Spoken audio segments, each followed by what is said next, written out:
तो आपने अभी तक जाना कि रामायण कैसे प्रारंभ हुई।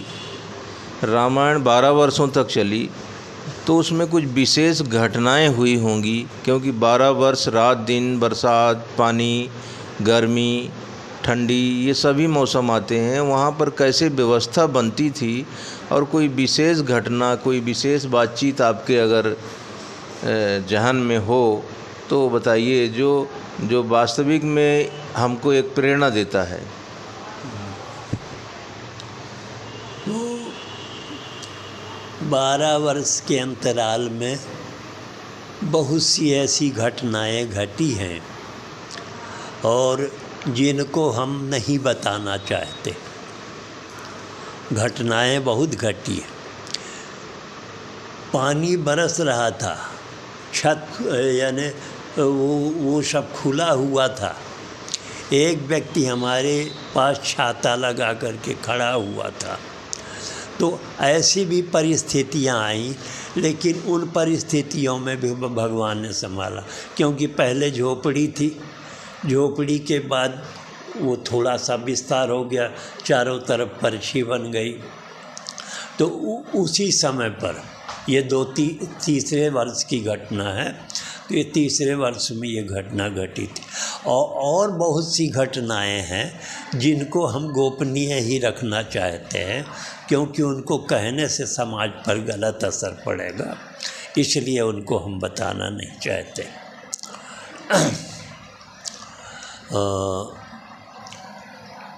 तो 12 वर्षों के बीच में अनेक घटनाएं हुई हैं। कुछ तो माने दैवी शक्ति ही कह लें, आपकी आस्था के ऊपर से ईश्वर ने ऐसी कृपा किया कि वो उसका क्रम नहीं टूटा। ये बहुत बड़ी बात है और ये साधारणतया साधारण मनुष्यों का काम नहीं है, या साधारण जो संत हैं वह भी ये करने में सफल नहीं हो पाए हैं।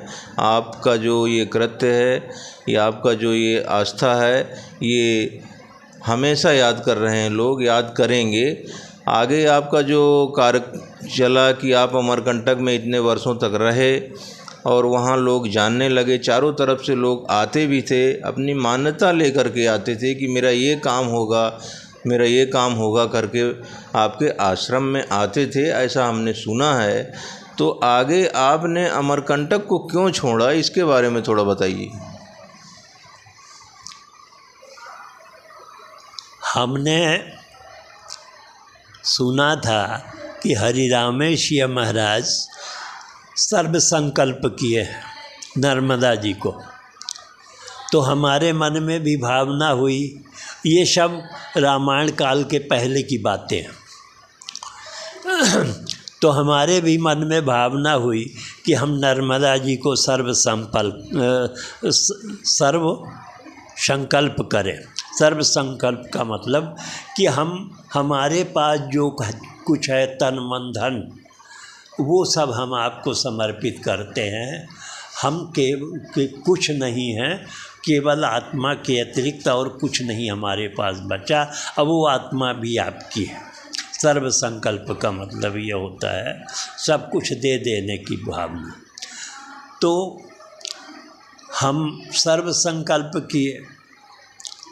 सर्व संकल्प में नर्मदा जी के पास जो कुछ हमारी असीन मशीन थी और जो कुछ हम कपड़ा लत्ता था, जो कुछ रुपया पैसा था, सब ले जा कर के वहाँ और उसमें डाल दिया और नर्मदा जी के सामने बैठ गए। उस समय पर राजेंद्र पुजारी थे। तो वो मंदिर के अंदर थे। उन्होंने कहा कि ठीक है, तुम्हारा सर्व संकल्प नर्मदा जी ने स्वीकार कर लिया है।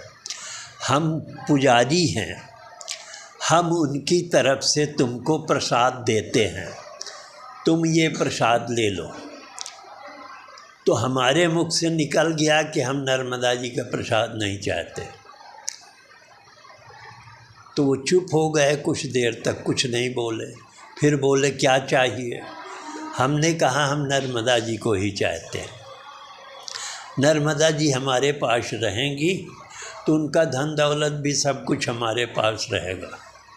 और नर्मदा जी हमको प्रसाद दे करके, कहीं जैसे बच्चों को खिलौना दे करके और माता अपना काम करने लगती है, उसी तरह से हमको प्रसाद में उलझा करके कहीं माता हमसे अलग ना हो जाए, ऐसी हमारी उस समय पर भावना थी।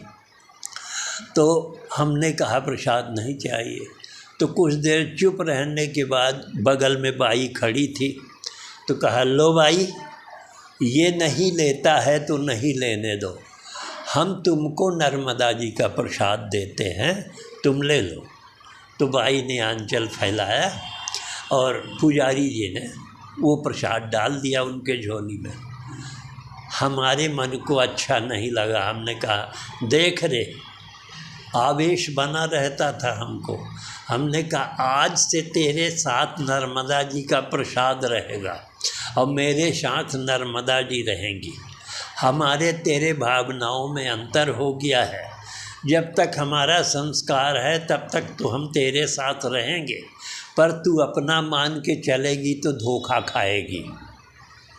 यानी विचारों में अंतर हो गया। अब बाई के साथ नर्मदा जी का प्रसाद रहेगा और हमारे साथ नर्मदा जी रहेंगी। तो 12 वर्ष के रामायण पाठ तक तो हम लोग रहे साथ साथ, और इसके बाद फिर हमको उच्चाटन हो गया। हम उसी समय पर 6 महीना माई की बगिया में रहे, 12 साल के बाद और नर्मदा परिक्रमा के बाद। और फिर इसके बाद दक्षिण की यात्रा की एक आनंदपुरी जी महाराज हैं, जिनको हम गुरु कहे थे। तो उन्होंने कहा हमने तुमको कब शिष्य बनाया, परंतु उन्होंने हमको बताया था कि एक चिड़िया है जो सीताराम सीताराम सीताराम ऐसा बोलती है। अमरकंटक में भी है, यहाँ भी सुने हैं उसको कभी कभी। तो इस प्रकार से क्या बता रहे थे हम? तो गुरु जी ने कहा कि कब हम 12 वर्ष के बाद, 12 वर्ष के बाद, हाँ। तो हमने कहा कि आप कहिए कि वो हमारा चेला नहीं है, ये रामायण काल के पहले की बातें, परंतु हमने तो आपको मान लिया है तो हम आपको गुरु मानेंगे। तो हो गया। उन्होंने कहा ये ठीक नहीं है, ऐसा वैसा। फिर रामायण पाठ शुरू हुआ तो बड़ा प्रेम हो गया, उनके साथ रहने लगे, उनके पास आने जाने लगे, सब कुछ हो गया। तो ऐसी लीला थी।